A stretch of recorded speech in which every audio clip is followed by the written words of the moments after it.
Atenção, vascaínos, é vasculhada! Tudo! Como é que é? Casaca! Casaca! Casaca, casaca, casaca! A turma é boa! É mesmo da fusaca! Vasco! Vasco! Vasco!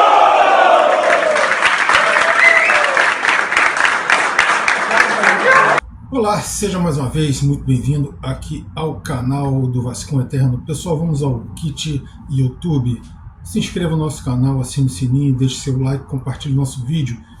Lá no final, comente o que você achou dos nossos comentários aqui. Vamos lá.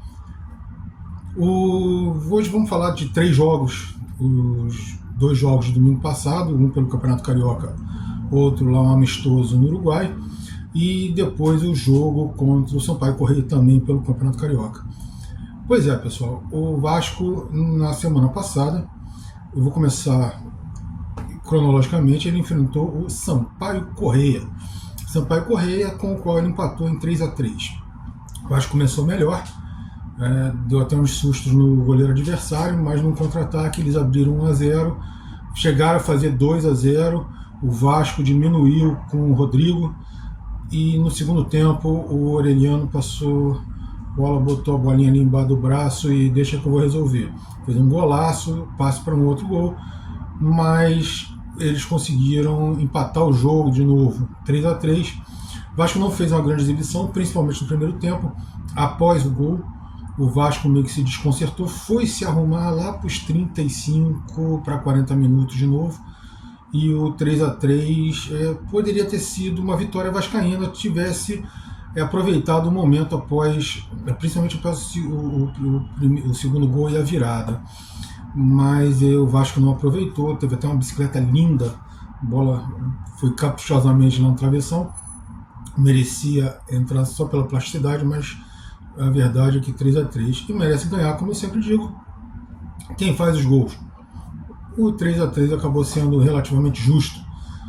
Pois é, aí vamos para o Uruguai. Um primeiro tempo do Vasco contra o Maldonado lá do Uruguai, um pouco melhor do que o adversário. No segundo tempo, o Vasco subiu ainda mais de produção, com algumas mexidas que foram feitas na equipe, e o Vasco mereceu também.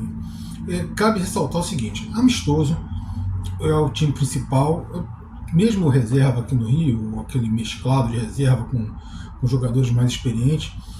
Vamos assim, é início de temporada, e por mais que o atleta tenha se apresentado em forma, como foi o caso de quase todos eles, o Payet, inclusive é muito falado sobre isso, o foco maior, como as nossas pré-temporadas são muito curtas, o foco maior sempre é a atividade física, e isso prende um pouco. Então esses jogos no final de pré-temporada, eles servem muito mais para soltar os atletas, começar a soltar, do que propriamente para analisar o time, etc, etc, etc.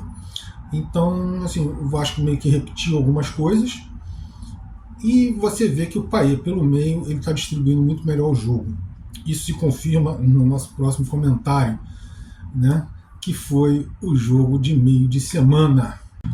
Pois é, esse jogo de meio de semana marcou aí mais uma partida contra o Madureira, tradicional adversário, né, não está no mesmo nível de grandeza do Vasco, mas é um tradicional. O Vasco enfrenta esse adversário há muitas décadas, todos os anos praticamente.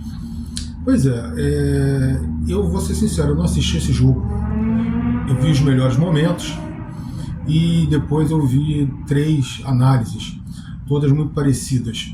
E vendo os melhores momentos, antes de ver as análises, eu já tinha tido exatamente a mesma sensação que os outros analistas tiveram.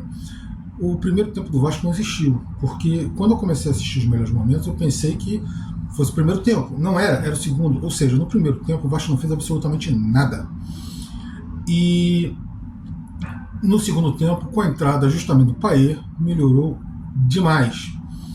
Então, assim, o Vasco no segundo tempo criou, pelo menos, foi 2-0 o jogo, podia ter feito 3 ou 4 gols com o Payet, com uma participação importantíssima. O próprio menino Ryan também pareceu muito bem, fez 2 finalizações excelentes, e se movimentou e tal, mas não é, assim, temos que ver que é um garoto de 17, 18 anos, não dá para você cobrar como se fosse um jogador tarimbado, um jogador já consagrado. Ele tem muito, muito potencial, esse menino. Inclusive fez um gol também. Então, assim, o Vasco melhorou muito, podia ter feito facilmente no segundo tempo uns 3 ou 4 gols, não seriam exageros, mas o 2-0 também não ficou mal, dado ao péssimo primeiro tempo que a equipe fez. O Vasco está criando uma coisa que, inclusive, o canal Atenção Vascaíno já comentou, que é uma certa Paia dependência. Isso não é bom. O Vasco tem que saber jogar sem Paia também, porque ele é um cara já está com 37 para 38 anos aí, por aí, e fatalmente ele não vai jogar todos os jogos. Fatalmente ele, uma hora ou outra, ele terá que ser poupado, ou pode até mesmo se contundir e tal. Então o Vasco precisa aprender a jogar sem Paia. Mas é inegável que esse cara em forma, ele faz muita diferença no futebol brasileiro. Eu acho que faria até mesmo no futebol europeu ainda. Então, mas o fato é que está aqui. Então, eu espero que o Vasco saiba trabalhar isso aí, o Ramon Dias trabalhe melhor isso aí. Para completar, nós temos um pacotão de reforços. Também fechou um pacotão de reforços.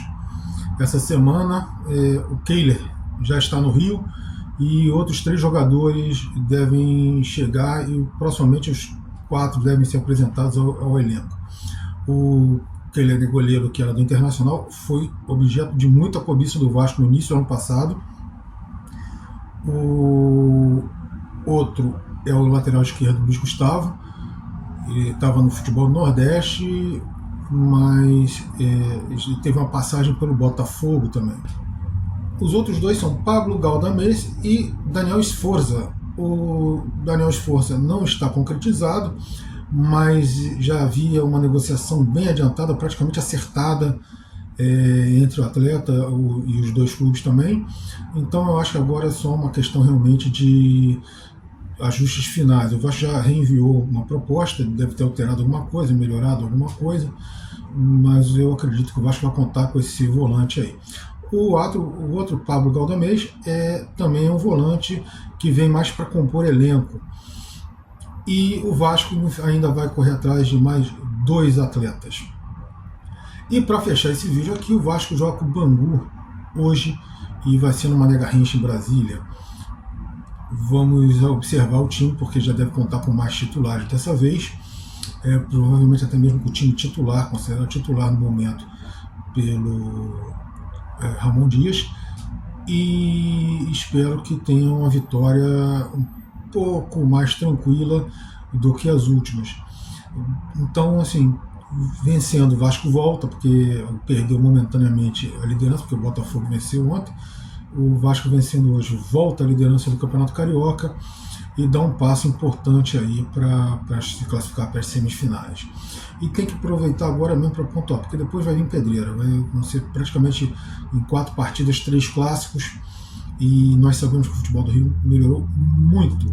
Assim, o Vasco tem um time bastante interessante hoje, não é aquela coisa horrorosa que nós vimos aí durante muitos anos, mas os outros também melhoraram. A verdade é essa. Nós temos aí um Flamengo que tem atletas muito talentosos no seu elenco, um Botafogo que patinou no final, mas fez principalmente o primeiro turno do Campeonato Brasileiro do ano passado muito consistente, mas no segundo turno se perdeu completamente.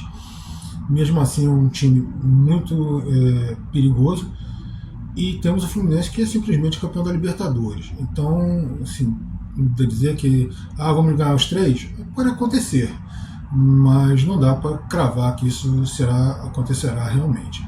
Vamos torcer e vamos aproveitar para pontuar agora contra esses times de menor investimento. Então é isso aí, pessoal. Valeu pela presença de você aqui, vascaíno e vascaína. Até o nosso próximo vídeo, que eu espero que seja hoje, porque hoje eu assisto o jogo. Hoje é um horário que dá para eu assistir. Valeu!